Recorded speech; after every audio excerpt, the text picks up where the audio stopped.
Hey, what's up guys? My name is Olano and welcome to my Game Maker Studio tutorials.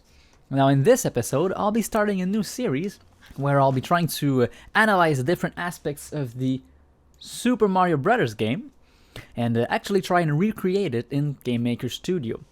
Now this is going to be a long series with a lot of episodes, so we're going to start right into it with the first one. We're going to reproduce the player movement. But first off, we have to actually get the screen size. So the original NES screen size is 256 pixels wide by 224 pixels high. But this actually causes a problem since the tiles are 16 pixels by 16, and you can see it here. The last tile at the bottom of the screen is actually split in half.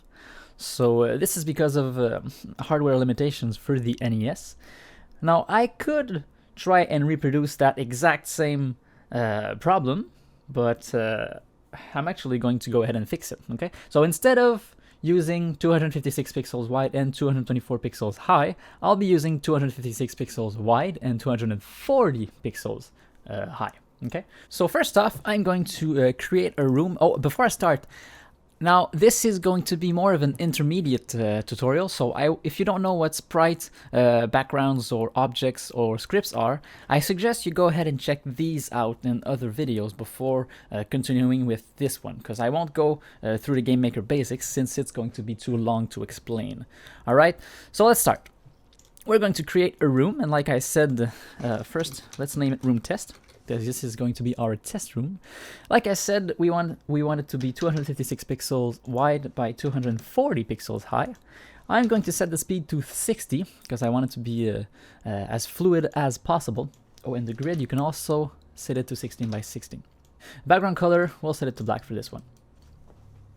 And before showing you the next thing, you will want to go into the global game settings, into either Windows or Mac tab. You want to go into the graphics and uncheck the interpolate colors between pixels options. Now what this does is if you're using an HD game, you actually want to use this because it's going to interpolate the colors between the pixels and make it that it's all super smooth, the sprites. But since this is a pixel game, we want it to be super sharp, so we don't want any smoothing. So you just go ahead and uncheck this. So now, if you see, with this pixel height, if we start a room, go ahead. All right. So as you can see, the game room is pretty small, and we want to be that size here. Now, to do so, we're actually just going to double the size of the screen here. So let's go ahead and do just that. We are going to create an object. This one is going to be called controller. Let's call it controller main. Okay, it's going to be our main controller for the game. This thing is going to control everything. We want to set in a create event and add in a script editor, code editor actually. Now I'm telling it to set variables, but actually I'm initializing the game by resizing the screen. Okay, so you want to use the window set size, and here we want the width as well as the height. And before doing this, we're going to set a scale variable to 2. So I want to set the width. Okay, so window get width times the scale variable we just set up, and we also want to get the window height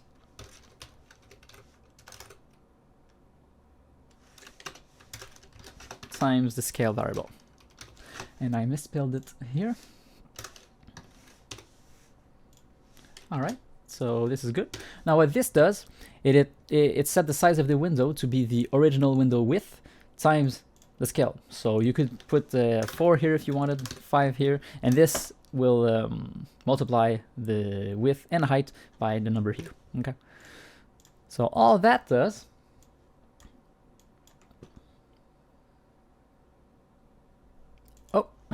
I made a common mistake. I actually forgot to put the object in the room. So controller main, put it here, and let's try this again.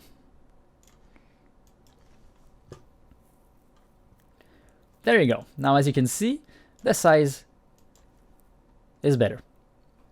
Now, before going ahead and actually analyzing the player movement, we want to create an object. Let's call it input, and this object is going to register all the inputs from the controller or keyboard in the game. Okay, so later on, if we want to check for inputs, we're going to refer to this object here. So let's get in a step event, drag in some code.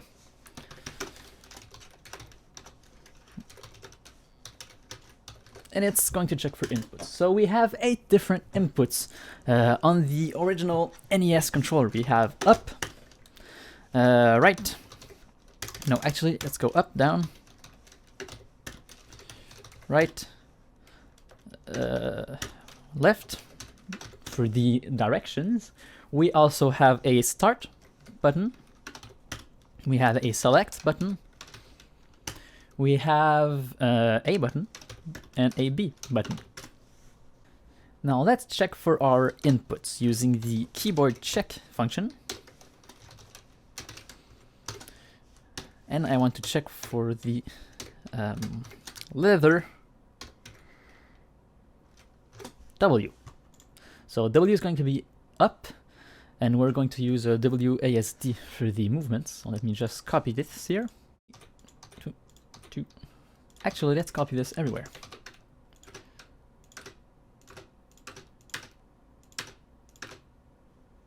All right, that's good.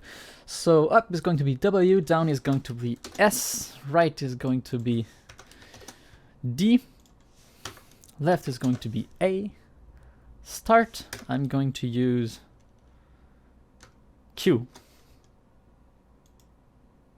No, actually, select, start I'm going to use E, and select I'm going to use Q. A button, I'm going to use the arrows for this. You could use other buttons, but I prefer using my 2 hands on the keyboard. So A button is going to be the up arrow, VK up, and B button is going to be the left arrow, VK left. Oh, and I forgot something quite important. Before the left variable, before the left keyboard check, actually, you want to put in a minus.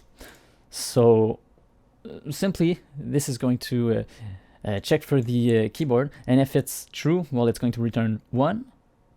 Well, actually, it's going to return -1, while right is going to return 1. Okay. So all this does, each step of the game, it checks for a keyboard and associates whether it's true or false to all of these variables. Pretty simple. Now that we have the room set up, as well as both our controller and input object done, we want to go ahead and analyze the player movement. So let me just start the game for you. And it's actually pretty straightforward. You press right, he goes right, you press left, he goes left, okay? But there's kind of a twist. As you can see, it's not instant. If I press right, he gradually speeds up until he gets to his max speed. And if I press left, same thing. Now, going fast, if I release, he then gradually stops. And if I go one way and suddenly change, he stops, but faster, still gradually. So let's try and reproduce this just now by adding 2 new objects. We're going to call this one object player, and the other one object wall. And now we need some sprites. So SPR, let's start with the player sprite. Okay, so edit sprite. Let's add a new one. We're going to use 16 by 16 sprites. So go ahead and edit this. Now the player object, I want it to be red, because I like red. So let's go ahead and make a red square. Just like this. And you want the origin to be centered, okay? Really important. Let's create a new sprite. This one is going to be called SPR wall. We want it to be 16 by 16 also. And we're only we're simply going to set this to be white.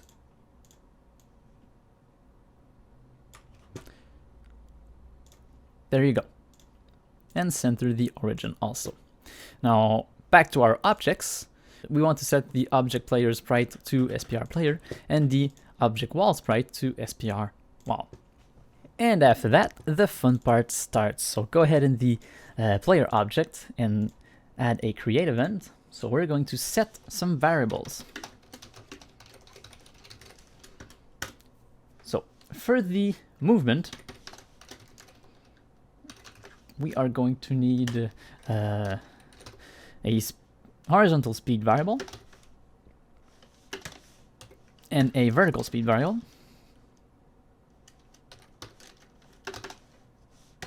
Now I could use v-speed and h-speed like so, but since they are built-in variables, I don't want to use them, so I want to make my own variables. So I'll be using hsp and vsp for that respectively. We also want a max speed variable to be equal to 2, and we want an acceleration variable to be equal to 0.05. Let's also set up the jumping variables. So we want to add some gravity. And again, we could use the built-in gravity variable, but I prefer using my own variables for these when I do these. Okay, so we want the jump speed to be equal to 5 and the jump time to be equal to 0. And that's it for the create event. Next, we want to add in a step event. So let's do just this, add in some code. So this is going to be our main actions for the player. So everything major is going to go into this step event, such as the movement. Okay, so for this, we are going to initialize a new variable called move, and it's going to equal to input dot left plus input dot right. Now it checks the left and right variable from the input object, and if we're not pressing anything, move is equal to 0 because both of these are 0. Now if we are pressing right, left is 0, right is 1, so 0 plus 1, move is equal to 1. If we are pressing left, left is equal to -1 and right is equal to 0, so move is equal to -1. And if we press both at the same time, -1 plus 1, it equals to 0, we just stop moving. Next, let's go ahead and actually move the player. So let's start off with the right. Okay, so if move is equal to 1, then do something. Now, move equals 1, this means we are pressing right, which means we are going to move right, okay? So if move equals 1, set the HSP to be equal, plus equal actually, to acceleration. And if HSP is greater or equal to max speed, then we want to set HSP to be equal to max speed. Now, if move is equal to 1, this means we are going right, and if we are going right, we're going to add the acceleration to the HSP variable every time. And if the HSP variable is greater than the max speed we set up, it's going to set it back to max speed, effectively clumping it so we don't indefinitely accelerate and just go faster and faster and faster. So this is where the max speed comes in. Next, we want to add in an else if statement. Now, if we stop pressing any button, moves is equal to 1, this kicks in. If HSP is greater than 0, then this kicks in. We are going to set the HSP to be minus equal to acceleration. And if the HSP is smaller or equal to 0, then we want HSP to be equal to 0. Now, if we are not pressing any button and HSP is greater than 0, then it gradually removes the acceleration variable from HSP until HSP reaches 0, where it sets it to be 0 all the time. And that's about it for the right movement, actually. So for the left, let's just copy this and paste it here. We're going to call it move left. And instead of 1, it's going to be -1. So we just want to reverse everything here. So this is going to be minus. This is going to be smaller or equal than minus max speed. We gotta be careful here. HSP, if it's greater, smaller actually, smaller than 0, then we want to add the acceleration. And here, if HSP is, we said greater, yeah. If it's greater or equal to 0, HSP is going to be equal 0. So it's basically the same thing as the right, but in reverse. There's one last thing I want to do before we test this out. So let's just tab this in. And we are going to add some gravity. Here we're going to say if VSP is smaller to 5, then VSP is going to be plus equal to gravity. Now what this does, if the vertical speed is smaller than 5, we're going to add the gravity variable to the vertical speed each step. Now if it weren't for this check here, we would actually forever and ever accelerate until the game would just crash because we're going too fast down. So this here is going to maximize the vertical speed to 5. So it's never going to go faster than 5 pixels per second. And next, we're going to check for a collision with the wall. So if place meeting, and here we want to check the x coordinate of the object, the y coordinate plus 1. So we want to check 1 pixel below the player object, and we want to check with the object wall. Then the VSP is going to be equal to 0. So if we are on top of the wall, it sets VSP to 0, so we are not falling anymore. All right, so let's go ahead and test this out. But before, we need to add our objects to our room. So let's go ahead and do the object, select object player. Let's put him right here. And for the object wall, we want it to, oh, see, so we got some kind of a problem here. Let's set the sprite origin to be 0 here. Back to the room. There we go. Okay. So we want to add some wall objects here, here, here. Let's make a little floor for our player to go to. All right. This is good. And let's try this on.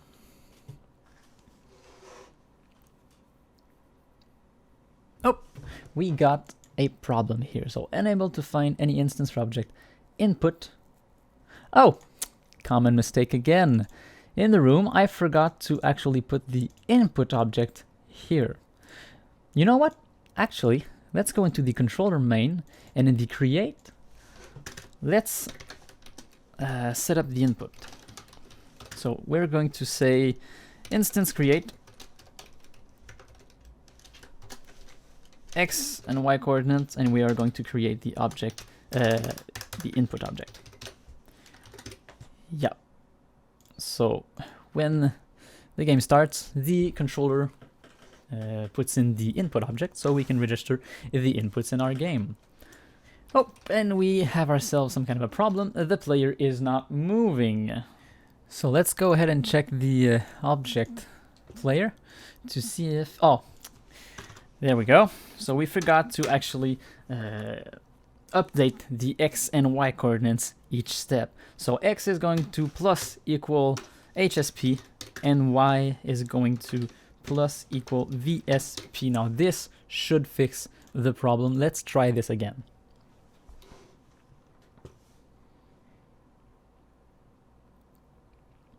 So there we go. The game starts. There's gravity. We hit the ground. Gravity stops. If I press left, we go left. If I press right, we go right. Now, as you can see, we gradually accelerate and we gradually decelerate on both sides. If I change direction, it decelerates just a bit faster. And there we go. Next, the jumping. Let's bring back my game here. So, let's kill him. All right. Now, if I press fast he goes about 2 tiles high, and if I keep pressing, he goes even higher. But he doesn't go higher than about 4 tiles high. Okay, so let's go ahead and make our player jump back into the step event. Let's change gravity to be jumping, and we're going to keep this. Let's just comment it so we know that this is the gravity. Okay, so we won't be needing this anymore. So let's check if we are pressing the jump button. So if input A is 1, we are going to do something. So we're going to increment jump time ++, and we're going to check that if jump time is smaller than 10, then the VSP is going to be equal minus jump speed. All right, so when we press the A button, it increments the jump time variable by 1 each second, and as long as it's under 10, we are going to set the vertical speed to be minus jump speed. So we're going up by the jump speed as long as it's under 10.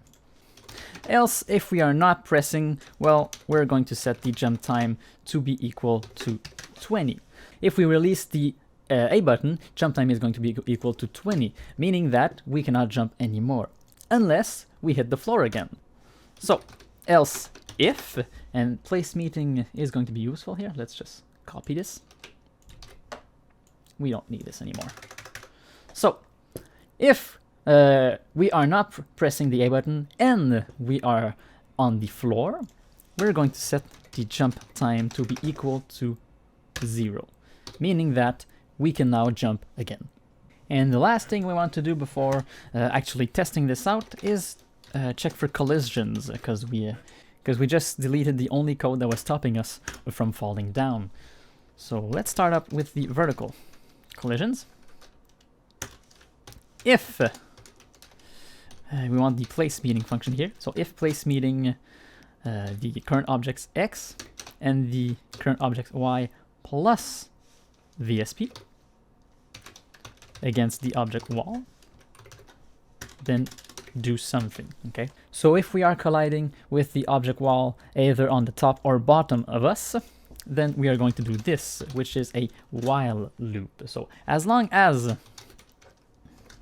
let me write this here for you, x, y, plus, I want here the sign of the VSP and the object score wall. So as long as we are not only 1 pixel above or below the wall, so as long as the object wall is not precisely 1 pixel above or below us, and I'm using the sign function here to get 1 or -1 or 0 from the VSP function. So as long as we are not 1 pixel precisely above or below, we are going to increment y by sign VSP.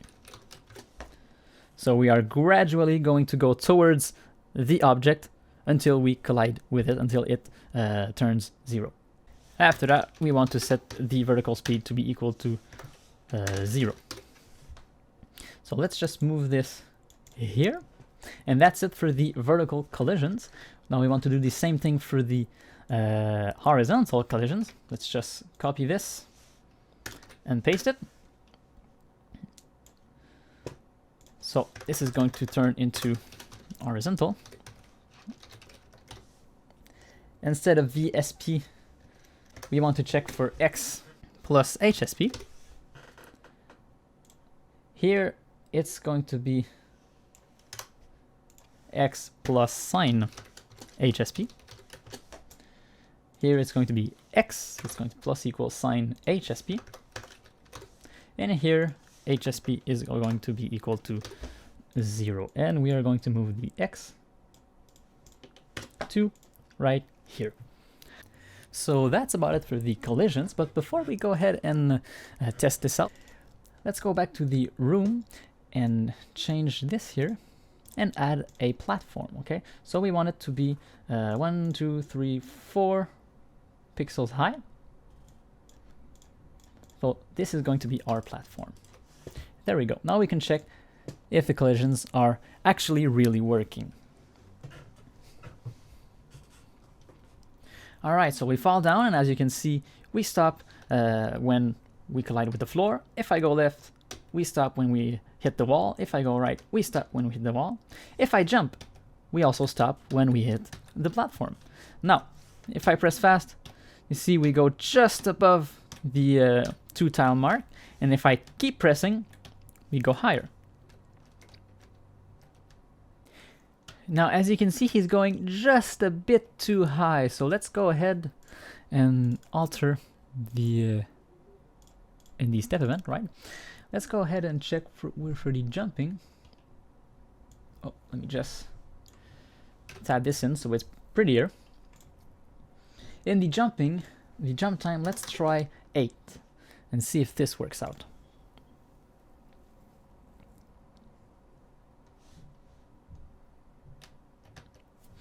Yep, that's much better. See, now he just barely clears it, and that's what we want, okay?